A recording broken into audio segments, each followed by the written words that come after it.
Hello दोस्तों, स्वागत है आपका मेरे चैनल जीएस टुडे में। और मैं अभिनव आपके लिए लेकर आ गया हूं विजन पीटी 365 फॉर 2021। यहां हम टॉपिक नंबर 1 ही देख रहे हैं अभी के लिए।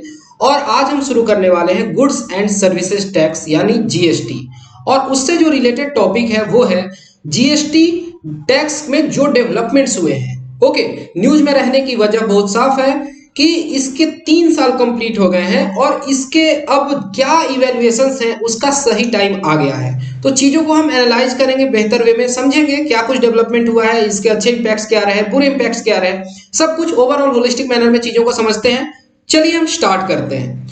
तो देखिए, थोड़ा जीएसटी के बारे में सबसे पहले जान लें कि ये इंट्रोड्यूस हुआ था जुलाई 2017 को और कहा गया कि ये इंडिया की सबसे बड़ी टैक्स रिफॉर्म है।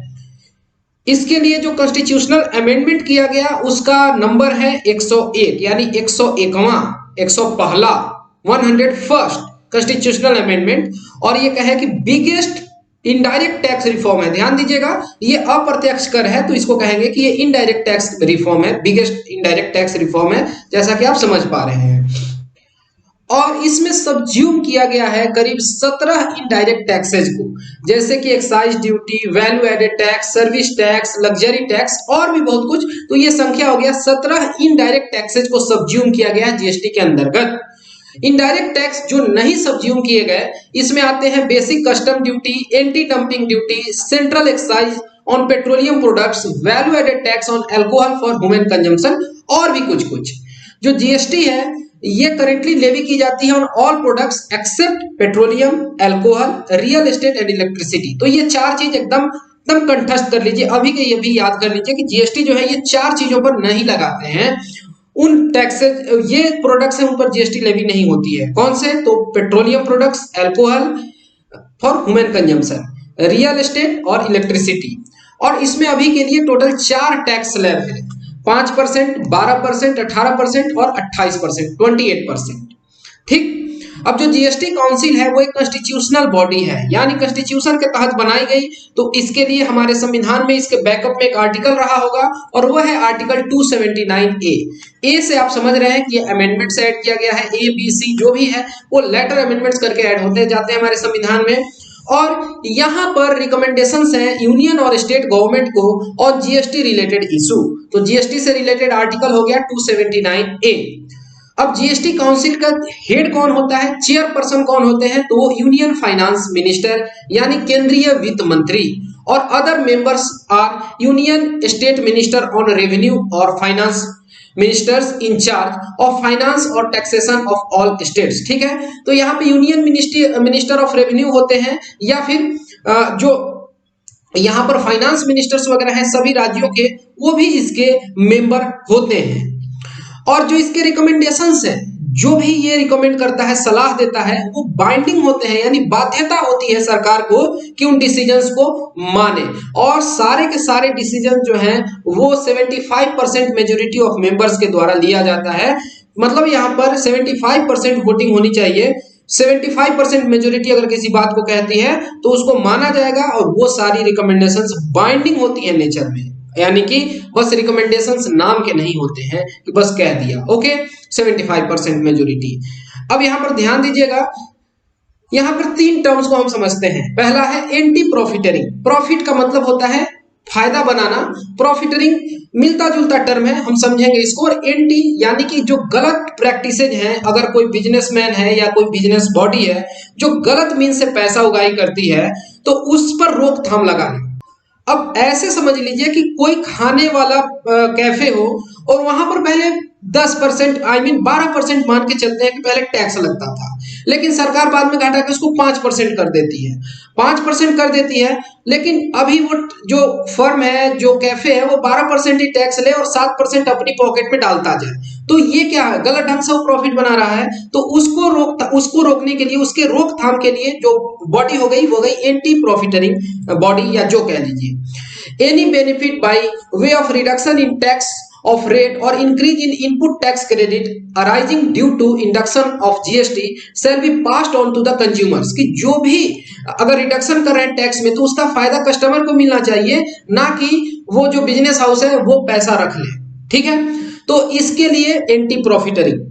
इनपुट टैक्स क्रेडिट, जो यहां टर्म आया भी इनपुट टैक्स क्रेडिट, वो क्या है कि देखिए ये एक तरीका है at the time of paying tax on output, मतलब कोई भी बिजनेस हाउस है जब उसको टैक्स दिया जाना है, मतलब वो टैक्स देने जाता है, तो उसके पहले जो भी वो प्रोडक्ट खरीदा है और उसके दौरान जो टैक्स दे चुका है उसको सब्ट्रैक्ट कर देते हैं। सिंपली आप ये समझ लीजिए, it means at the time of paying on output reduce the tax already paid on input. तो इनपुट पर जो टैक्स ऑलरेडी पेड है उसको रिड्यूस कर देते हैं, ये कहलाता है इनपुट टैक्स क्रेडिट। अब इसके लिए एक इलेक्ट्रॉनिक वैलेट बना हुआ है, वहां पे वो पैसा स्टोर होते जाता है।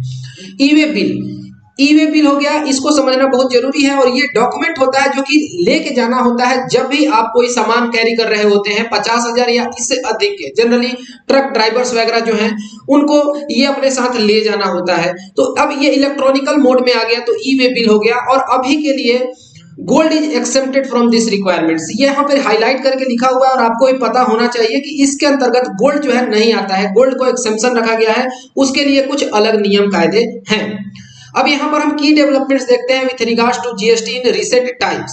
तो सबसे पहला जो इंपॉर्टेंट डेवलपमेंट है वो क्या है कि tax payers with turnover of ₹5 crore will have to provide harmonised system nomenclature code from April 1, 2021। ठीक है, अप्रैल 2021, F1 तो नहीं लिखा हुआ है, अप्रैल 1 नहीं लिखा हुआ है। ओके, तो देखिए एचएसएन जो है ना, ये कई बार आप टर्म पहले सुन भी चुके होंगे। जैसे कि आप कई बार ट्रक वगैरह देखते हैं, जब जाती है कंसाइनमेंट, बड़े बड़े कंसाइनमेंट जाते हैं, तो उनको बार बार खोल के ना देखना पड़े और चेक ना करना पड़े। तो जो बहुत बड़े बिजनेस हाउसेज हैं, अब वो प्रोडक्ट को अरेंज करके पैक किए हैं और फिर आप खोल दीजिए, तो पैकिंग कैसे होगा? पुलिस मानते इन्वेस्टिगेशन के लिए खोल ही देती है। तो वहां पर एक बार बढ़िया से चेक वेक कर लिया जाता है। जब बढ़िया से लॉक सील कर दिया गया तो वहां पर उस पर एक लगा दिया जाता है HSN नोमेनक्लेचर, यानी हार्मोनाइज्ड सिस्टम नोमेनक्लेचर लगा दिया जाता है। और वो कोड से पता चल जाएगा कि किस व्यक्ति का, फर्म का प्रोडक्ट है, कहां जा रहा है। और ये जो इंटरनेशनल ट्रेडिंग वगैरह ज्यादातर करते हैं, वहां पर इन चीजों का बहुत ज्यादा यूज पहले से होता भी आया है दुनिया भर में। तो ये अब इंपॉर्टेंट बात ये है कि HSN किसके द्वारा डेवलप किया गया है? तो ये डेवलप किया गया है वर्ल्ड कस्टम्स ऑर्गेनाइजेशन के द्वारा, और ये एक अंतरराष्ट्रीय नोमेनक्लेचर है for classification of traded goods for customs purpose. तो कस्टम पर्पस के लिए है कि यहाँ पर बार बार चीजों को खोल के रीवेरीफाई ना करना पड़े, और इससे क्या होता है कि स्पीड जो है ट्रांजैक्शन का फास्ट हो जाता है, मूवमेंट ऑफ गुड्स बढ़ जाता है। और दूसरा ये फायदा होता है कि ईज ऑफ डूइंग बिजनेस का भी एक कंपोनेंट हो जाता है। अब जो मिनिस्ट्री ऑफ फाइनेंस है, ये इंडिकेट करता है कि issuers and beneficiaries of fake GST invoice can be detained under COFEPOSA. COFEPOSA क्या है? Conservation of foreign exchange and prevention of smuggling activities act 1974। जब इंडिया का वो समय था जब बहुत ज्यादा स्मगलिंग वगैरह बढ़ गया था, तो ये कॉफेपोसा लाया गया था, प्रिवेंटिव डिटेंशन का एक्ट है। और ये बताया गया है फाइनेंस मंत्रालय के द्वारा कि जो गलत ढंग से फेक जीएसटी बिल वगैरह बना के पैसा उगाई कर रहे हैं, उनको इतना कड़ा स्ट्रिंजेंट जो प्रोविजंस है उसके तहत जेल में डाला जा सकता है, कॉफेपोसा 1974 के अंतर्गत। आप याद रख लीजिए इस बात को। और अभी के लिए जो एक्शंस है ये इनिशिएट किए जाते हैं under GST law, income tax law and prevention of money laundering act. इसके अंतर्गत अभी जो भी मतलब कि प्रोसीडिंग्स हैं, एक्शंस हैं, वो लिए जाते हैं। जो कॉफेपोसा एक्ट है ये प्रोवाइड करता है for preventive detention. Preventive detention आप संविधान में पढ़े हैं कई बार कि बिना किसी वारंट के किसी व्यक्ति को मतलब जेल में डाला जा सकता है अगर लगे कि इसके यहाँ प्रेजेंस होने से शांति भंग हो सकती है, इस तरीके के सर्कमस्टांसेज हो सकते हैं, या इस व्यक्ति का खुला रहना ठीक नहीं है समाज में, तो प्रिवेंटिव डिटेंशन लगाया जाता है। समय समय पर सरकारें इसको यूज करती हैं। Okay, in certain cases for the purpose of conservation and augmentation of foreign exchange and prevention of smuggling activities। तो ये कॉफेपोसा के लिए हो गया एंड मैटर्स कनेक्टेड। अब सुप्रीम कोर्ट अपहेल्ड करती है levy of GST on lottery, betting and gambling. अब ये बहुत इंपॉर्टेंट है, यहां से सवाल बन सकता है कि हाँ, जो सुप्रीम कोर्ट है उसने अपहेल्ड किया कि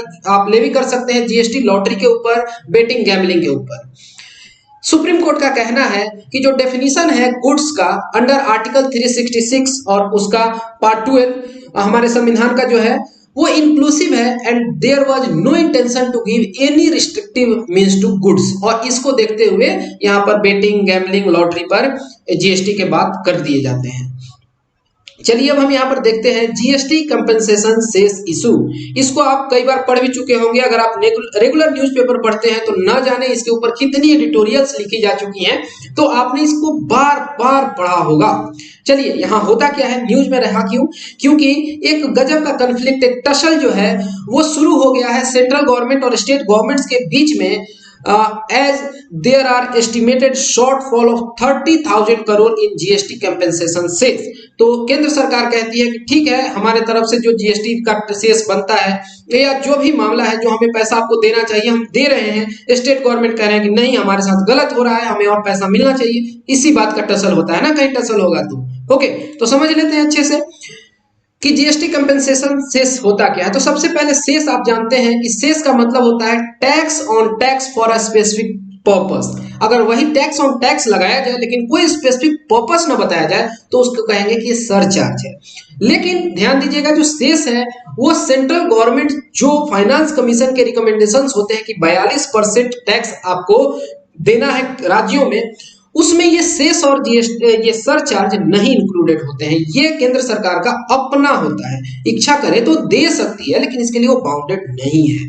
ओके, तो जीएसटी जो है मतलब GST compensation to states act 2017 ये इनेक्ट किया गया और इस एक्ट के अंतर्गत जो परसेंटेज है एनुअल रेवेन्यू ग्रोथ का of a state has to be projected to be 14%। लेकिन अगर कोई राज्य जो है वो 14% नहीं पा रहा है, मतलब किस बात की बात हो रही है, एनुअल रेवेन्यू ग्रोथ किसी भी राज्य का अगर 14% का नहीं होता है तो उसको सेंट्रल गवर्नमेंट की तरफ से कुछ कंपेंसेशन दिया जाएगा और इसके लिए ही केंद्र सरकार जो है वो सेस कलेक्ट कर रही है। लेकिन ध्यान दीजिएगा, सेस का ये नहीं मतलब कि सेस सरकार कोई भी वसूले स्वच्छता भारत का तो राज्यों को देने के लिए बाध्य है, नहीं। यहाँ सेस ही वसूला जा रहा है ताकि स्टेट गवर्नमेंट्स को कंपेंसेशन दिया जा सके। समझ गए? अब ये जो कंपेंसेशन है वो पेबल है to the states shall provisionally calculated and release at the end of every 2 month period, कि हर एक 2 महीना जो कंप्लीट हो रहा है इसके बाद उनको ये सेस का पैसा मिल जाना चाहिए, जो कंपेंसेशन है वो पहुंच जाना चाहिए। जो जनरेशन है रेवेन्यू का under the act would happen through a GST compensation cess, और ये सेस जो है वो लेवी की जाती है सीन गुड्स के ऊपर और लग्जरी गुड्स के ऊपर फॉर 5 इयर्स। यानी जब 2017 में ये लागू किया गया तो 2022 तक के लिए था कि मतलब कि केंद्र सरकार 5 साल तक राज्यों को कंपेंसेशन देगी। सिन गुड्स का मतलब क्या है कि ऐसे प्रोडक्ट्स, ऐसे गुड्स जिनका कि निगेटिव एक्सटर्नलिटी है, यानी अगर कोई तंबाकू खाता है तो क्या होगा, उसे कैंसर होगा, मारा जाएगा। उसके परिवार के लोग जो हैं, अब उसके चलते अगर वो ब्रेड अर्नर है तो उसके परिवार के लोग दुखी रहेंगे, तो सिन गुड हो गया। या अगर कोई ऐसा प्रोडक्ट बनाता है और उसके चलते इन्वायरमेंट पोल्यूटेड हो रहा है तो लोगों का क्या है, एज्मा टाइप की बीमारियां होंगी, इरिटेशंस होंगे और भी बहुत कुछ हो सकता है, तो उसके निगेटिव एक्सटर्नलिटीज है। लेकिन वही अगर अच्छे प्रोडक्ट है तो क्या होगा, जैसे साइकिल, कोई बाइसाइकिल चला रहा है तो इन्वायरमेंट को पोल्यूट होने से बचा रहा है और अपना भी स्वास्थ्य जो है वो बढ़िया कर रहा है, तो आउट ऑफ पॉकेट एक्सपेंडिचर उसका कम होगा, सरकार को उसके लिए पैसा ज्यादा नहीं खर्च करना पड़ेगा हेल्थ सेक्टर में। तो वैसे चीजों पर क्या है कि सरकार ज्यादा से ज्यादा लोगों को प्रोत्साहित करती है, उस पर टैक्स कम होता है, और जो सीन गुड्स होते हैं उन पर टैक्स लगा दो, सरचार्ज लगा दो, सेस लगा दो, और कुछ लगाना है तो लगा दो। ओके, और लग्जरी आइटम्स पर भी ये जीएसटी कंपनसेशन सेस लगाया जाता है। तो ये जो कलेक्टेड कंपनसेशन सेस है flows into the CFI and they transfer to the public account of India, जहां पर कि जीएसटी कंपनसेशन फंड जो है वो क्रिएट किए गए हैं। अब मामला क्या होता है कि when payment due for August September 2019 was delayed, since then all subsequent payouts have seen cascading delays, कि एक बार जो अगस्त सितंबर में डिले हुआ उसके बाद वो डिला मतलब देर होते जा रहा है। वो राज्यों को जो पैसा मिलना चाहिए वो समय पे नहीं मिल रहा है, वो कह रहे हैं कि हमारा जो पैसा मिलना चाहिए हमें मिल नहीं रहा है, पैसे दो पैसे दो, यही तो मामला है। अब स्टेट गवर्नमेंट्स का क्या कहना है कि centre not honouring it's moral and legal obligation for compensating the states, पहली बात तो ये हो गई। और दूसरी ये बात है कि इनइफेक्टिवनेस ऑफ जीएसटी काउंसिल, जहां पर कि 1/3 वोटिंग जो है वो सेंट्रल गवर्नमेंट के पास है, और देखते क्या है कि इसे एक तरीके का वर्चुअल वीटो क्रिएट हो जाता है डिसीजन मेकिंग में। 1/3 का मतलब क्या हुआ कि 33% से भी ज्यादा, और कहीं पर 75% चाहिए किसी भी बिल को पास करने के लिए, जैसा कि हम लोग ऊपर देख रहे थे। तो अगर केंद्र सरकार कहीं पर ना कर देती है, यानी एक तरीके से वो बिल जो है खत्म, या कोई भी बिल कहने का मतलब कोई भी रिकमेंडेशन है या कुछ राज्यों का कहना है, तो उसका मामला ही नहीं रह जा रहा है। तो ये कहा जा रहा है कि एक तरीके की वर्चुअल वीटो है केंद्र सरकार के पास ये जीएसटी काउंसिल के अंदर में। Decision making in council since 3/4 majority is needed to pass a decision. तो ये भी एक मामला है, आप समझ गए। अब केंद्र सरकार का क्या स्टैंड है इस इशू पर। सेंट्रल गवर्नमेंट ने रिफ्यूज किया है to compensate the states immediately but has provided the states with 2 option, 2 तरीके का ऑप्शन दे दिए गए। तो क्या है, और आगे ये देख लेते हैं दोनों ऑप्शंस को, लेकिन ये भी देख लीजिए कि सेंट्रल गवर्नमेंट का ये भी कहना है कि जो इनफ्लोज है to the GST compensation fund are made from GST compensation cess and if that is inadequate the centre is not obligated to supplement it by flows of other sources. कि central government जो compensation देने की बात करता है तो वो देगा, लेकिन उसके लिए वो पैसा कहां से लाएगा, कंपेंसेशन सेस से। अगर सेस में ही उतना पैसा नहीं आएगा तो सरकार देने के लिए बाध्य नहीं है। अब ये दोनों बातें हो गई। अब यहां पर हम देख लेते हैं कि ऑप्शन 1 और ऑप्शन 2 क्या कहता है। ऑप्शन 1 ये कहा गया है full GST compensation shortfall for financial year 2021, shortfall due to pandemic as well as GST implementations. Okay, और बोरोइंग जो है from market centre RBI to facilitate, कि आपको उधार चाहिए मिल जाएगा, और यहां पर 0.5% का रिलैक्सेशन देंगे स्टेट के बोरोइंग लिमिट में अंडर एफआरबीएम एक्ट, यानी कि जितना भी आपको रिलैक्सेशन दिया गया है उसमें 0.5% का रिलैक्सेशन और दे देंगे। दूसरा ऑप्शन कहता है, और इसमें देखिए टोटल ये जो ऑप्शन 1 है इसे कितने करोड़ का है, तो रुपीज 2.35 लाख करोड़ का। ऑप्शन 2 है जो 97,000 करोड़ का है कि shortfall amount owing to GST implementations और borrowing via RBI special window. अब जिसमें से राज्यों को जो चुनना है वो मतलब ये ऑप्शन दिया गया कि आप चुन लीजिए। तो जो रेजोल्यूशन था ये मतलब फाइनली ब्रोक हो जाता है, stalemate with 28 states and 3 union territory with legislature going with the option 1 provided by center। तो ऑप्शन 2 जो है उसको बहुत ज्यादा कोई नहीं ऑप्ट करना चाहेगा, कहेगा कि हमको यही चाहिए। तो अब ये बातें हो गई कि ठीक है आपके लिए बोरोइंग के ऑप्शंस हैं, आप 0.5% ज्यादा अभी के लिए उठा लीजिए, आपके पास और भी ऑप्शंस दे रहे हैं जो भी शॉर्टफॉल हो रहा है उसके लिए, ठीक है। अब यहां पर हम देख लेते हैं कुछ की concepts and entities in news. कौन कौन से कंसेप्ट जो हैं, जो टर्म्स हैं जो काफी न्यूज में रहे और आपको मालूम होने चाहिए। यहां पर कुछ टर्मिनोलॉजी दी जा चुकी है, जैसे कि डिस्क्रिशनरी फाइनल स्टिमुलेट्स। देखिए स्टिमुलस मतलब क्या होता है, एक आप भी साइंस वगैरह में पढ़े होंगे बायोलॉजी में, जैसे कि एक पौधा होता है छुई मुई, ऐसे टच करते हैं और वो मुरझा जाता है, तो उस पर तो ये निगेटिव एक तरीके से इफेक्ट हुआ। लेकिन बहुत सारे ऐसे चीज है, या नज होता है, जैसे कि आप किसी कैटलिस्ट होता है केमिस्ट्री में कि किसी चीज में कैटलिस्ट डाल दिया, रेट ऑफ रिएक्शन बढ़ गया, यानी उसको स्टिमुलेट कर दिया। या फिर कोई व्यक्ति है उसको नींद आ रही है, कॉफी पी लिया और फिर से चार्ज हो गया, अब 2.5 घंटे पढ़ाई और खींची जा सकती है ना, तो कहेंगे कि स्टिमुलेट हो जाता है। ओके, तो यहां पर जो बात की जा रही है डिस्क्रिशनरी यानी इच्छा से, और फिजिकल यानी रुपए पैसे के टर्म्स में बात हो रही है। जब सरकार कुछ तय करती है तो फिजिकल होता है, आरबीआई तय करती है तो मॉनेटरी होता है, तो सरकार की स्टिमुलस की बात की जा रही है। अब देख लेते हैं, it refers to an increase in the physical deficit caused by government policies. It is distinct from an increase in fiscal deficit caused by slowing growth, which is called an automatic stabilizer। तो देखिएगा ये जो discretionary physical stimulus है ये क्यों होता है, due to increase in physical deficit caused by government की पॉलिसी की वजह से, और जो नॉर्मल सर्कमस्टांसेस में फिजिकल डेफिसिट होता है उससे थोड़ा ये भिन्न है, यानी कि यह खर्चा डायरेक्ट नहीं बढ़ाया गया, कुछ ऐसी पॉलिसीज है जिनके वजह से यहाँ पर बढ़ जा रहा है, स्टिमुलेट हो जा रहा है। समझ गए। अब दूसरा टर्म यहाँ पर है post devolution revenue deficit, PDRD grants. ये क्या होता है, तो जो पीडीआरडी ग्रांट्स है वो एक मैकेनिज्म है जो कि दिया गया है फाइनेंस कमीशन के द्वारा for compensation of any loss incurred by state from the centre. ठीक है, तो ये टर्म काफी चर्चा में रहता है, पीडीआरडी यानी post devolution revenue deficit grants.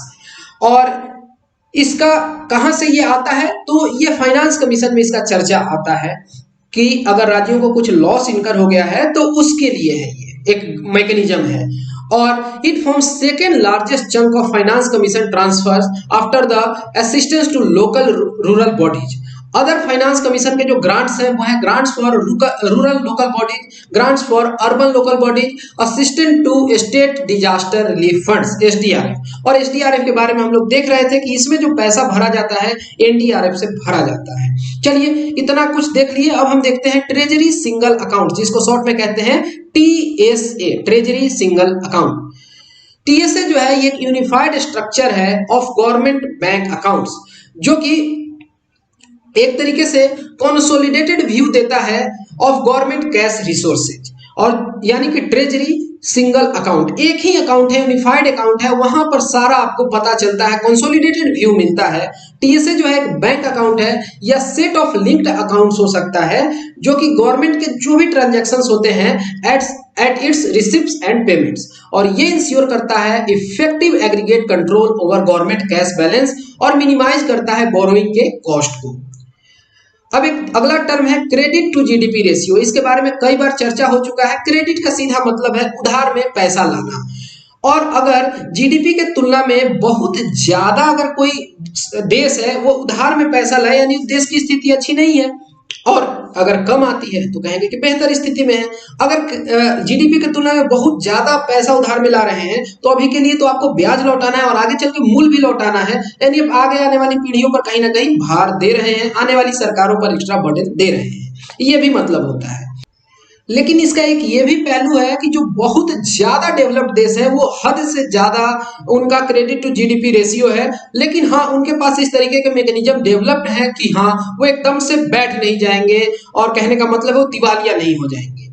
मतलब ये एक तरीके से स्टेबलाइजेशन किया जा सकता है, रिस्क बहुत ज्यादा है लेकिन इसे बूम भी होता है देश में, दोनों पहलू आपको समझना है इक्वली। ओके चलिए अब पढ़ लेते हैं। तो इंडिया की जो क्रेडिट टू जीडीपी रेशियो है वो 56% है। जब कंपेयर करें एडवांस इकोनॉमी से तो उनकी जो रेंज है वो 150 से 200% है, यानी जीडीपी के 1.5 या दुगना वो उधार ले चुके हैं। क्रेडिट टू जीडीपी रेशियो है, इसका मतलब होता है tend to rise period of economic boom and fall during economic downturn. जो क्रेडिट टू जीडीपी गैप है, यानी जो भी डिफरेंस है between credit to GDP ratio, और ये मतलब कह लें उसके लॉन्ग टर्म ट्रेंड जो है इंडिकेट करता है building of excessive credit growth in an economy and a system wide risk as a precursor to crisis. अब देखिए जो बेसल 3 के नॉर्म्स हैं वहां कहा गया है कि gap between credit to GDP ratio and its long term trend as a guide for setting counter cyclic capital buffers, कि आपको इन चीजों को इन मतलब क्या कह लें इंडिकेशंस को समझना है, और इसके लिए आपको काउंटर साइक्लिक कैपिटल बफर तैयार रखना है। जो सीसीसीबी है यानी कि काउंटर साइक्लिक कैपिटल बफर जो है, इसका मकसद है कि स्ट्रेंथन करे बैंक्स को और डिफेंस करे against building of systematic vulnerabilities, कि कुछ भी ऐसा वल्नरेबल सर्कमस्टांस हो जाता है तो उसको सब को अब्जॉर्ब करने की ताकत होनी चाहिए। इसके रिकमेंडेशंस मतलब बफर स्टॉक की बात की गई है बेसल 3 में। बेसल के 3 इंपॉर्टेंट नॉर्म्स हैं, बेसल 1, बेसल 2 और बेसल 3, वहां पर बहुत अच्छी अच्छी बातें की गई हैं। तो बेसल 3 में क्रेडिट टू जीडीपी रेशियो के संदर्भ में ये बात कही गई है, counter cyclic capital buffers, inverted duty structure. तो इसका ये मतलब हो गया नॉर्मल सर्कमस्टांस में होना चाहिए कि इनपुट पर टैक्स कम लगे और फाइनल प्रोडक्ट पे टैक्स ज्यादा हो, लेकिन ये अगर उल्टा हो जाए कि कोई चीज मेकिंग करना है, हमें बनाना है, देश में प्रोडक्ट मंगा के और असेंबल कर रहे हैं, वो महंगा हो जा रहा है और फिनिश्ड प्रोडक्ट सस्ता हो जा रहा है, तो ऐसे सर्कमस्टांस को कहेंगे कि इन्वर्टेड ड्यूटी स्ट्रक्चर हो गया है। It refers to taxation of inputs at higher rate than finished products that result in buildup of credit and cascading cost. ठीक है, ये एक सिंपल सा टर्म है, आप इसके बारे में कई बार पढ़े भी होंगे। अगला जो है वो है house hold financial savings HFS, और आरबीआई की माने तो जो नेट HFS यानी कि हाउस होल्ड फाइनेंशियल सेविंग्स है उसमें गजब की बढ़ोतरी हुई है। पहले वो हुआ करती थी 7.2% ऑफ जीडीपी, उससे बढ़ के 7.7% ऑफ जीडीपी हो गई है। नेट HFS यानी जो हाउस होल्ड फाइनेंशियल सेविंग्स है, ये कितना होता है, तो जितना ग्रॉस HFS है और उसमें से जो फाइनेंशियल लाइबिलिटीज है यानी लाइबिलिटी को घटा दिया जाए तो जो बच जाता है वो कहलाएगा कि ये नेट HFS है। और ग्रॉस एचएफएस का मतलब क्या होता है, करेंसी या फिर बैंक डिपॉजिट या फिर debt securities, mutual fund, pension fund, insurance और जो भी इन्वेस्टमेंट्स है स्मॉल सेविंग स्कीम्स में, ये सब को मिला के एक साथ कहते हैं ग्रॉस एचएफएस। फाइनेंशियल लायबिलिटीज का मतलब क्या होता है, इसमें जो भी लोन लिए गए हैं बैंकों से या फिर नॉन बैंकिंग फाइनेंशियल कंपनी से या फिर हाउसिंग फाइनेंशियल कंपनी से जो लोन लिए गए हैं उन सब को मिला के ग्रॉस में से घटा देंगे तो आपको नेट एचएफएस मिल जाता है। ये बढ़ा है। Mutual agreement procedure map, MAP, ये क्या है इसको भी समझ लेना चाहिए। तो मैप जो है ये एक ऑल्टरनेटिव डिस्प्यूट रेजोल्यूशन प्रोसेस है अंडर टैक्स ट्रीटीज, जहां पर कि जो कॉम्पिटेंट अथॉरिटीज होते हैं दो देशों के, वो एक डिस्कशन में आते हैं to resolve tax related disputes. और जो central board of direct taxes है, जिसको शॉर्ट में हम सीबीडीटी कहते हैं, उसने अमेंडमेंट किया है इनकम टैक्स के रूल में, एज पर विच जो डिस्प्यूट्स हैं under map would be resolve with in time frame of 24 months. तो ये भी इंपॉर्टेंट हो जाएगा, आपसे पूछ लिया जाएगा कि म्यूचुअल अग्रीमेंट प्रोसीजर जो मैप है उसमें सुधार के लिए, यानी उस तरीके की प्रोसेस को लाने के लिए इंडियन गवर्नमेंट के किस संस्था ने अमेंडमेंट किए हैं। तो आप बता सकते हैं कि ठीक है सीबीडीटी ने किए हैं। किस चीज में सुधार किया गया है, तो इनकम टैक्स रूल्स में किया गया है चेंज, और इसके हिसाब से 24 महीने में आपको करार कर लेना है। अब हम आज का आखिरी टर्मिनोलॉजी देखने वाले हैं, वो है national institute of public finance and policy, short में इसको बोलते हैं NIPFP। और ये एक ऑटोनोमस रिसर्च इंस्टीट्यूट है जो कि मिनिस्ट्री ऑफ फाइनेंस के अंतर्गत आता है और सोसाइटी के तौर पर रजिस्टर्ड है under societies regulation act of 1860, और इसकी स्थापना 1976 में हुई थी। अब यहां पर क्या है कि it's mandate includes assisting central state governments and local governments in formulating and reforming public policies by providing an analysis base। तो एनालिसिस के आधार पर ये सलाह देने का काम करते हैं केंद्र सरकार को, राज्य सरकार को और लोकल बॉडीज को। और ये मंत्रालय के अंतर्गत सोसाइटी है। किस मंत्रालय में, तो मिनिस्ट्री ऑफ फाइनेंस, और ये सोसाइटी रजिस्ट्रेशन एक्ट 1860 से रजिस्टर्ड किया गया है। क्या नाम है, national institute of public finance and policy. तो यहां पर ये वाला जो हमारा टॉपिक है कंप्लीट हो जाता है, यानी टॉपिक नंबर 1। टॉपिक नंबर 1 के बाद अब हम जब मिलेंगे तो टॉपिक नंबर 2 डिस्कस करेंगे। टॉपिक नंबर 1 जो हमारा था ये पूरा फिस्कल पॉलिसी था, और टॉपिक नंबर 2 जो है वो है बैंकिंग एंड मॉनेटरी पॉलिसी। चलिए एक बार मैं आपको वहां ले चलता हूं ताकि आप इन चीजों को देख लें। तो देखिए यहां पर आपको दिख रहा है banking and monetary policy, page number 13 से ये शुरू हो रहा है और ये चलेगा बहुत लंबा, यानी कि ये पेज नंबर 26 तक है। पेज नंबर 13 से लेकर 26 तक है, और इसके बाद financial systems and systematic financial markets वगैरह है। तो अब इसको हम लोग तेजी में खत्म करेंगे, क्योंकि यहाँ जो भी टर्म्स है उसमें से बहुत कुछ आप ऑलरेडी जान रहे होंगे और इसमें बहुत ज्यादा आपको एफर्ट नहीं लगाना पड़ेगा। और इसमें मतलब कि बहुत सारी चीजें ऐसी हैं जो आप इससे रूबरू हैं। बैंकिंग से रिलेटेड टर्म्स आएंगे, regional rural bank, priority sector lending में जो भी रिवीजन किया गया है, स्मॉल फाइनेंस बैंक जो आप देख पा रहे हैं, सरफेसी एक्ट का चर्चा किया गया है, इंसॉल्वेंसी एंड बैंक करप्सी। तो ये पुरानी बातें हैं, बार बार आती रहती हैं, और अगर आपकी तैयारी 1 साल या उससे पुरानी है, आप इन चीजों से बहुत ज्यादा रूबरू हैं। यहाँ पर बहुत ज्यादा कह लें कि कंसेप्ट का बात नहीं है, तो उसमें उतना टाइम नहीं लगना चाहिए। और मैं उम्मीद करता हूं कि इन चीजों से आप लाभान्वित हो रहे होंगे, एंड इफ सो तो आप अपने पीयर कम्युनिटी में मेरे वीडियोस को शेयर कर सकते हैं, ताकि मुझे भी लगे कि हाँ मैं जो काम कर रहा हूँ उससे आपको फायदा हो रहा है और भी लोगों को हो रहा है। ओके, और ये एक तरीके की इनिशिएटिव होती है जब कोई भी व्यक्ति है अपना टाइम इन्वेस्ट कर रहा है तो चाहता है कि उसके एटलीस्ट मतलब रिस्पॉन्स में कुछ उसको अच्छे फीडबैक्स तो मिले, है ना। तो फिलहाल इस वीडियो में इतना ही। Thanks for watching and have a great day.